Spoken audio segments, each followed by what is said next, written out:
Urban Rap. Urban Rap, la spéciale.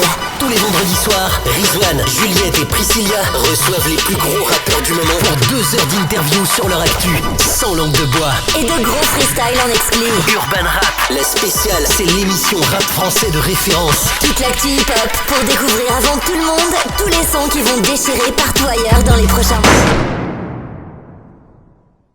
Voilà, c'était les 16 vérités, donc c'était Cynic et Medine sur un même son. Donc c'est un morceau vérité, hein, justement, on apprend plein de trucs sur ce morceau-là. J'imagine que ça t'a aidé à préparer ton interview sans langue de bois. Mais oui, ça m'a aidé à préparer mon interview sans langue de bois complètement. On va la commencer tout de suite. Allez. Je suis plus à l'aise dans cet exercice que dans le vrai Cynic. Je vois que c'est le moment que t'attends depuis tout à l'heure. Ça c'est ma partie. Je vais t'expliquer un peu les règles, je vais te poser des questions sur ton l'actu du rap. On va parler rap, musique. Vas-y. S'il y a des questions qui te mettent mal à l'aise, tu peux utiliser un joker. Vas-y. Il n'y a pas de problème. Ok. Ton top 3 des rappeurs français, tes références? Mes références, je te dirais Kerry James, Rof, et si je devais t'en trouver un troisième, je sais pas, je te dirais Lino. Lino? Ouais, gros punchliner. Comme souvent. C'est ton 6e projet aujourd'hui, il me semble, 5 albums et un street album, c'est ça? 7e. 7e, ouais. 2 street albums. 2 street albums. Ok. Qu'est-ce qui a changé aujourd'hui? Qu'est-ce qu'il a de plus, celui-là, ou de différent des autres? Il a la rage d'un projet derrière qui n'a pas marché, la rage d'entendre beaucoup de gens parler, etc. Donc, on le ressent notamment dans ce morceau, les 16 vérités qu'on vient d'écouter. Tu sais, moi je pense que dans la vie, c'est comme ce qu'on apprend aux enfants, hein. Si tu tombes pas, tu n'apprendras pas à te relever. Donc jusque-là, on avait fait un parcours sans faute, il a fallu qu'on rate une marche, si tu veux, pour entendre un peu les gens se lâcher. Et comme je suis un orgueilleux, que je suis un compétiteur, etc., c'est la rage de montrer à tous ces gens-là qu'au final c'était juste des grosses merdes et qu'ils parlaient pour rien dire et que enterrer les gens trop vite. Tu sais, il y a une phrase dans l'album que j'aime bien, c'est rien n'est plus dangereux qu'une bête blessée. Voilà, je pense que ça synthétise bien mon état d'esprit sur cet album. Et quand t'as la rage, quand tu repars de zéro, quand tu penses que t'as tout approuvé, etc., t'es en mode premier album en fait dans ta tête. Pour toi, il n'y a plus de chiffres derrière, de trucs, faut repartir au charbon, et c'est ça qui change tout en fait sur ce projet. C'est l'état d'esprit général dans lequel je l'ai fait en fait. On le ressent dès qu'on écoute. Ouais. C'est ce qu'on m'a dit. Il est sorti le 24, t'as déjà un retour au niveau de l'accueil du public? Ouais, j'ai des bons retours franchement, retours. Via les réseaux, surtout les réseaux sociaux, voilà, Twitter, je vois les gens qui postent, qui suivent, et ce qui me fait kiffer, c'est que c'est les retours sur l'album en général. Voilà, c'est pas tel ou tel morceau, c'est l'album il est lourd, l'album il est bon, ça encourage à aller acheter l'album. Donc sincèrement ça fait plaisir parce qu'on se casse le dos en studio sur pas mal de morceaux et au final de voir que la globalité du projet fait kiffer les gens, c'est ça qui est cool. C'est relou quand tu fais un album et qu'on te dit ouais il y a ce morceau et ce morceau. Voilà, c'est-à-dire que les autres là c'est vraiment on parle dans la globalité, donc voilà c'est kiffant. Il a un prix très raisonnable en plus donc ouais 12 balles c'est correct. C'est correct. Et sur iTunes 10 balles, les 20 morceaux ça fait 50 centimes. Ceux qui vont pas c'est des crevards. Donc on parlait du morceau Les 16 vérités, donc morceau en featuring avec Medine.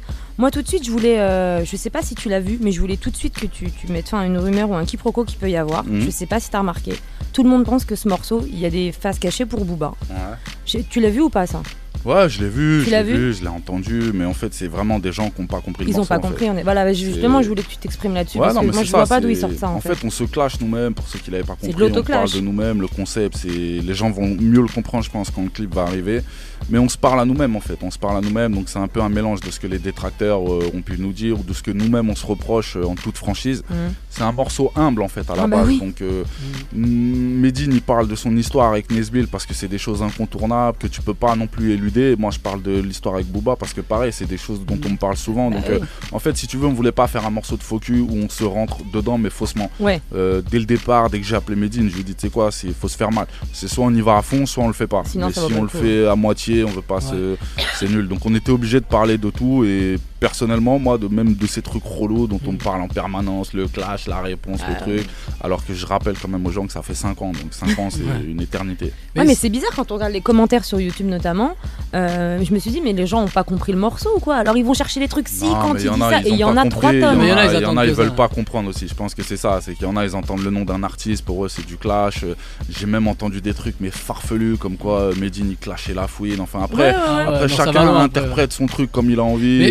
sais ce qui est dommage, c'est que moi. Mais c'est important de dire qu'à la base, il se trompe super. Moi, j'ai kiffé le son, les 2 couplets, j'ai kiffé, j'étais dedans. Mais le seul truc, tu vois, en tant qu'auditeur, ce qu'on attend, c'est le revers de la médaille, tu sais, la réponse. Peut-être tu t'es auto-clashé. Après, dire ouais, mais en fait, nanana, tu sais. Non, mais on voulait pas contrebalancer. C'est-à-dire qu'on voulait vraiment faire un morceau original dans le sens où le thème du morceau, c'est qu'on se parle à nous-mêmes et on se fait mal. D'accord. Et si après, tu refais un couplet pour dire ouais, au final, j'ai fait ça de bien, on aurait pu le faire, mais personnellement, moi, je pense que ça gâchait un peu le morceau, ça niquait un peu le morceau, tu vois. C'était pas ça l'état d'esprit, c'était justement de parler de ce qui allait pas.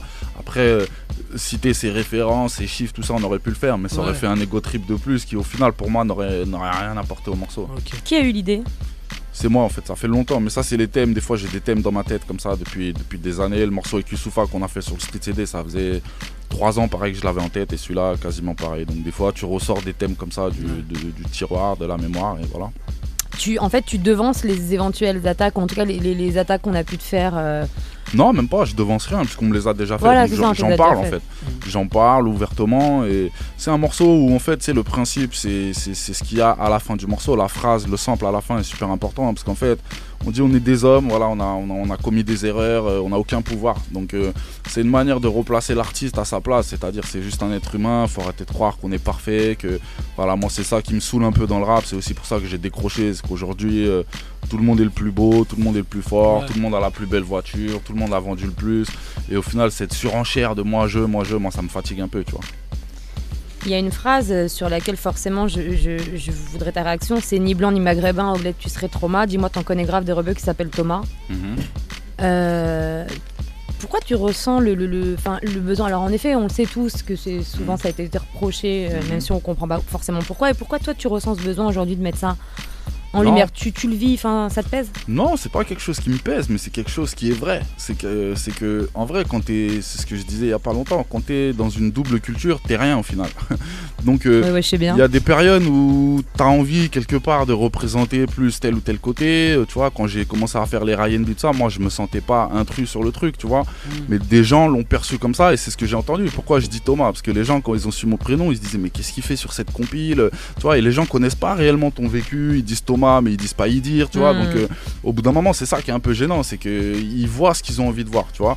Donc et encore une fois en étant dans ce thème là, je pouvais pas ne pas parler de ça, parce que de toutes ces critiques, c'est un truc que j'ai entendu des milliers de fois, tu vois. Et est-ce que tu as l'impression quelque part d'avoir perdu entre guillemets ton public de base de blanc, sans que ça soit péjoratif, le public de blanc de base qui était fan de Cynic plus que d'un autre parce que quelque part ils se reconnaissaient, est-ce que tu as l'impression de les avoir perdus? Non, j'ai pas l'impression d'avoir perdu qui que ce soit, tu vois. J'ai juste l'impression d'avoir fait parler les rageux qui voulaient parler, parce que les gens qui m'aiment vraiment bien, honnêtement c'est un public fidèle, tu vois. Ils le prouvent encore aujourd'hui, les chiffres, les trucs, alors qu'il n'y a pas de radio, il n'y a rien, on est là, on se démerde dans les tops, les trucs. Donc j'ai la chance d'avoir des gens qui sont fidèles, tu vois, une base de fans vraiment très très fidèles. Et quoi qu'il arrive, c'est pas un feat sur une compile à droite à gauche qui va leur faire changer d'avis sur moi parce qu'ils me connaissent déjà de mes albums, etc. Ils ont capté que c'était une récréation pour moi. Certains après ont voulu faire des histoires, des trucs, ça polémique beaucoup. C'est voici un peu le rap. Mais justement le morceau, moi j'avais bien aimé ce morceau parce qu'il était festif, le morceau pour la Coupe du Monde, le morceau pour l'Algérie. Est-ce que tu crois que ton public français, entre guillemets franco-français, si ça peut se dire aujourd'hui, ce qui est un peu honteux, est-ce que tu crois qu'ils sont pas vexés de la part de Cynic, le rappeur blanc français par excellence, tu vois, d'avoir un morceau de soutien pour l'Algérie? Est-ce que tu crois pas qu'ils sont vexés, moi, ces gens-là? Moi je suis franco-algérien, donc je vois pas pourquoi est-ce qu'on me reprocherait d'avoir supporté l'Algérie. On a supporté la France, dans le clip on a mis le maillot de l'équipe de France, on a essayé de rééquilibrer le truc, mais en fait moi ce qui me faisait kiffer c'était surtout l'événement de voir l'Algérie en Coupe du Monde, parce que les gens ont un peu oublié parce qu'ils ont perdu au premier tour, donc c'est vite redescendu, mais c'était une effervescence. Voilà, l'Algérie qui participe à la Coupe du Monde, c'est comme s'ils l'avaient gagné déjà. Tu vois, donc au niveau des réactions, tout ça, c'était kiffant. En plus, nous, on est partis au bled tourner des clips là-bas à cette époque, donc on était vraiment dans l'effervescence du truc. Ça vendait des maillots à tous les coins de rue. C'était une ambiance déjà pré-Coupe du Monde, tu vois. Donc on était dedans. Et honnêtement, le morceau était pas terrible. Je te dis la vérité avec du recul. Mais il était festif. C'est pas le meilleur, mais il était festif et il était dans l'état d'esprit. Donc après, il n'y a pas de regret. Si je peux juste fermer la parenthèse sur ça, sur ce que l'engouement, tout ça, le fait de se sentir représenté à travers un rappeur blanc, c'est encore une fois de dire que Cynic il est toujours sincère, il fait ce qu'il a envie de faire, parce que rentrer dans ce créneau là, tu le dis même dans un morceau, dans un de tes premiers albums, on compare à Eminem, je suis blond, ne crois pas que je suis... Oui, que je suis blond. Que je suis blond. C'est-à-dire que voilà, rentrer dans un truc, préparé, voilà, t'es le rappeur blanc, t'es Eminem, hein, il a pas voulu rentrer dedans dès le début. Ouais, c'est aussi ça aussi, ça m'a saoulé par exemple, pour être franc avec toi, c'est qu'en vrai, quand tu te mets sur une compile comme Ryan B, tu veux jouer le rebeu, quand tu fais du clash, t'es Eminem. En fait, on vit dans un bled où les gens, dès que t'arrives, ils te mettent une étiquette sur la tête, quoi, et après, il faut la respecter, et le jour où tu l'enlèves de toi-même, ils comprennent pas, ils disent, lui, on lui a dit, c'est ça son rôle, pourquoi il reste pas là-dedans, tu vois. Non, mais c'est ça, je te jure, c'est exactement ça. Donc moi, ils ont pas compris qu'au bout d'un moment, à l'âge que j'avais, tu vois, j'avais 28 ans, je me suis dit, voilà, je les emmerde, les gens, j'ai de la famille au bled, mon père il s'appelle Ali, j'ai le droit, j'ai rien à prouver, j'ai envie de kiffer en plus, tu vois, c'était une bonne compile, hormis même les origines, j'ai envie de te dire à la base, pourquoi on vient me casser les couilles, si j'ai envie de le faire, je le fais, et que je sois rebeu ou quoi, on n'a pas dit à Mokobe ou quoi, t'es venu sur la compile, t'es pas un rebeu, tu vois, donc au bout d'un moment, c'est pas Ryan B égale rebeu, c'est moi je l'ai fait comme n'importe quelle compile qu'on m'a proposé, comme une récréation, c'est une compile d'été, t'as 2 petits 12 à faire, t'es avec Big Ali, ça sonne un peu, ça te fait des morceaux de scène, voilà, faut l'analyser dans la globalité le truc, c'est pas juste on a fait Ryan B pour les rebeux, tu vois. Non, puis en 2012, heureusement qu'il y a des gens issus de la mixité quand même, c'est plutôt... mais je comprends pas que les gens ils se choquent, il y a des métis et des... C'est ça, voilà, pour moi le principal truc c'est ça, c'est qu'en vrai t'es pas 100% quelque chose, tu vois, donc t'es rien au final presque. Voilà. Mais c'est... Pour les générations suivantes, ce sera pas pareil. Ouais, mais bon, ça se démocratise, voilà, on va y arriver petit à petit. Mais oui, on va y arriver. En ce moment, c'est la mode du clash, du beef, voilà. Hein. C'est une discipline dans laquelle t'excelles, on le sait, aussi bien dans le clash, dans le battle entre guillemets, et aussi dans le beef. On a connu évidemment tes histoires avec Kizito, avec Booba. Dernièrement, il y a eu le clash avec Gaiden.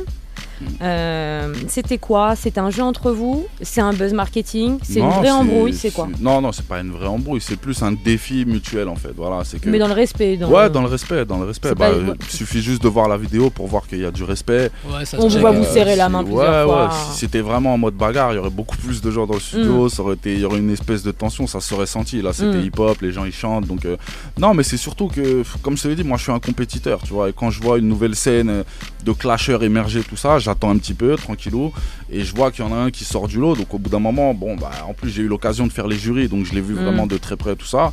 Ça a commencé à se chambrer un petit peu, c'est parti d'un espèce de pseudo-défi dans les loges, etc. Et puis sur les réseaux sociaux, après il s'est un peu enflammé, voilà, sur les réseaux sociaux. Il sait que moi je suis quelqu'un qui... Ça c'est sûrement le côté algérien, c'est que je réponds tout le temps, je réponds vite, tout ça. Mais tu kiffes, on voit sur la vidéo que tu kiffes. Mais j'aime bien parce que je savais déjà ce que j'allais faire, tu vois. Et puis ça m'a permis aussi d'y retourner, donc je vais pas mentir, j'étais content. Et qui c'est qui a gagné, Juliette, pour toi? On va recevoir Gaiden ou pas bientôt, non? Pour moi, c'est cynique. Bon, en tout cas. Et justement, on parlait de Booba, le Clash of Booba, on va pas revenir là-dessus. Moi, perso, j'ai ma dose, je pense que vous aussi. On se doute que t'es plutôt rough, tu l'as cité tout à l'heure dans tes références rap français. Et pourquoi pas toi? On s'attendait à un moment que ça soit toi, justement, le clash avec Booba. C'est jamais venu. Carton rouge, il est jamais venu. Bah écoute, on en a parlé plus d'une fois, tu vois. Au bout d'un moment, je pense qu'il faut savoir mettre un terme aux guerres. Il faut savoir les faire et il faut savoir y mettre un terme, parce que sinon tu passes ta vie à faire ça.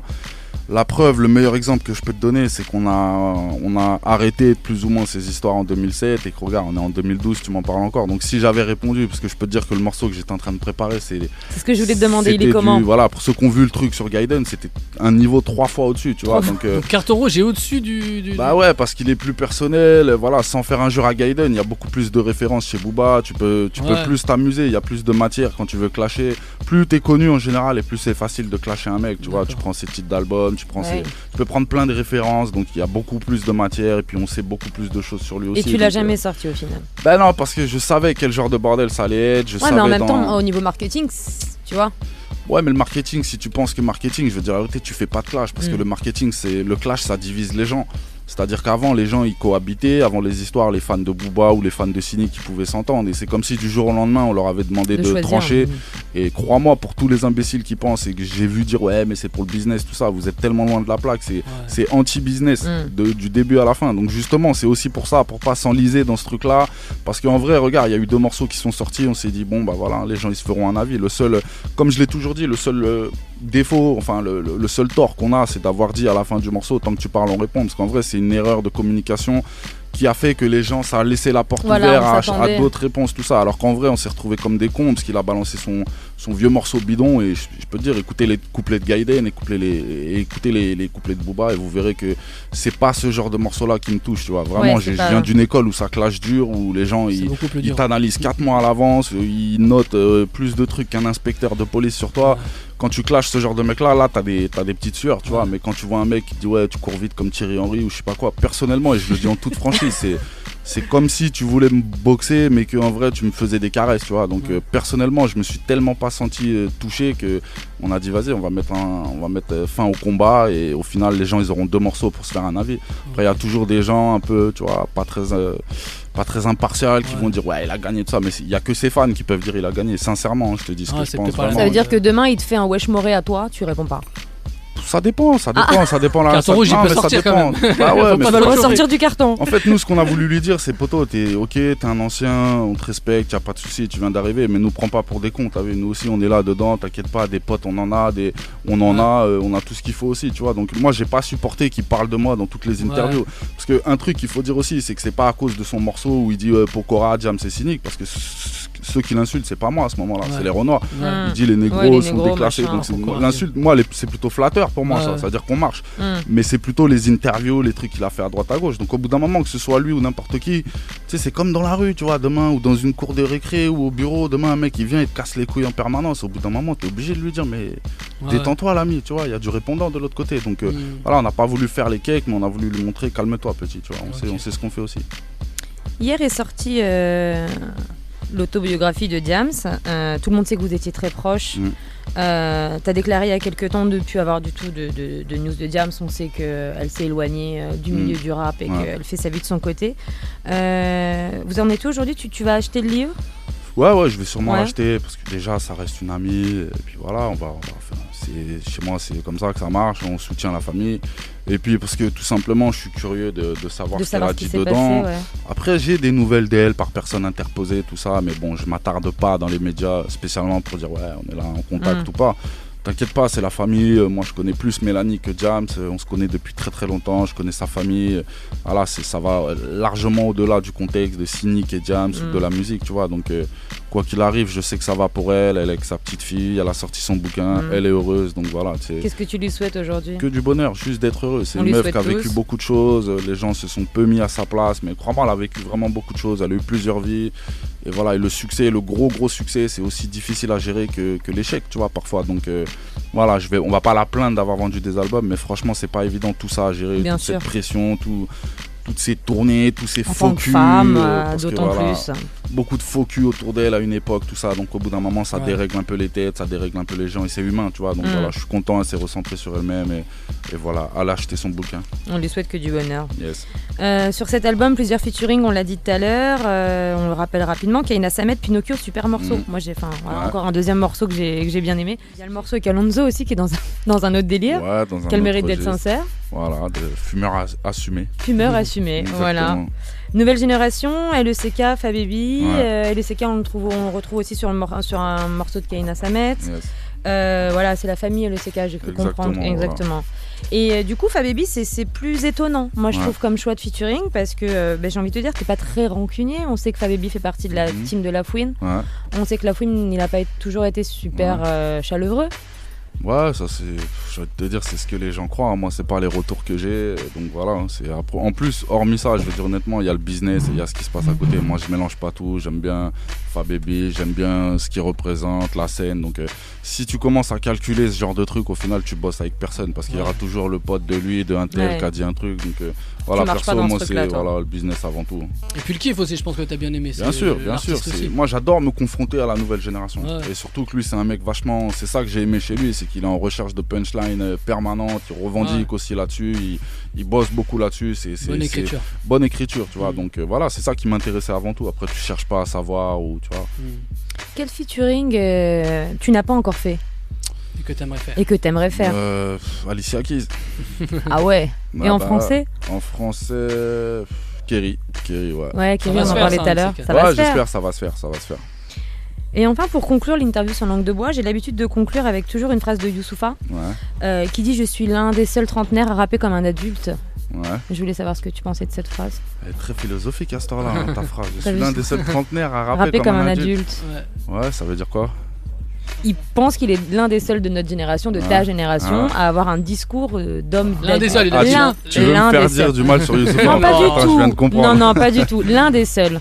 Est-ce que toi aussi tu trouves que dans notre génération de trentenaires... Youssoupha et moi, c'est le même pédigré. Je cherche même pas. Déjà, c'est la même équipe. Donc est-ce que tu es d'accord avec lui pour dire que les autres trentenaires sont pas forcément au niveau de ce qu'on peut attendre? Parce que lui disait qu'il y a des rappeurs... Il n'y a pas besoin d'être trentenaire. Il y a des mecs de 20 ans, ils racontent que de la merde. Il y en a, ils ont 35 ans, ils racontent que de la merde. Il n'y a pas d'âge pour être au top dans le rap. À 22 ans, tu peux être mature. À 33 ans, tu peux raconter que de la merde. Donc tu es plutôt d'accord avec sa phrase? Ouais, moi je suis plutôt d'accord avec lui. Je me mets même de son côté. Voilà, on fait partie de ces gens-là. On est là, on essaye de ramener avec des textes et avec des propos. Et puis même, il y a eu un gros morceau Youssoupha Cynique que j'invite les auditeurs à découvrir. Collision, un super morceau. Donc non, je pense pas qu'il s'adresse à Cynique. Ah non, jamais. Mais je sais que vous venez de la même écurie, que vous avez le même mode de fonctionnement et que je me doutais que tu allais être d'accord avec sa phrase. C'est le même pédigré. T'as répondu à l'interview sans langue de bois, sans joker. Ouais. Merci beaucoup, Cynique. Écoute, j'avais même oublié. Putain, si j'avais su, je l'aurais eu. Merci, Cynique. En tout cas, un gros big up à toi, Cynique, pour ta sincérité, pour ta simplicité. Normal. Les artistes comme toi, ça fait du bien de les recevoir. Normal. Donc, t'es le bienvenu quand tu veux. On rappelle que l'album est dans les bacs depuis le 24 septembre sur les plateformes de téléchargement. Yes. Et donc, voilà. Donc, il y a un gros concert qui arrive au Zénith. Je crois que c'est le 26. 26 janvier, ouais, à la fin. 26 concert janvier. 609 avec Sifac, l'Algérino, Kaina Samet et moi-même. Ok, nous on te dit à très très vite, Cynique. Je sais pas si...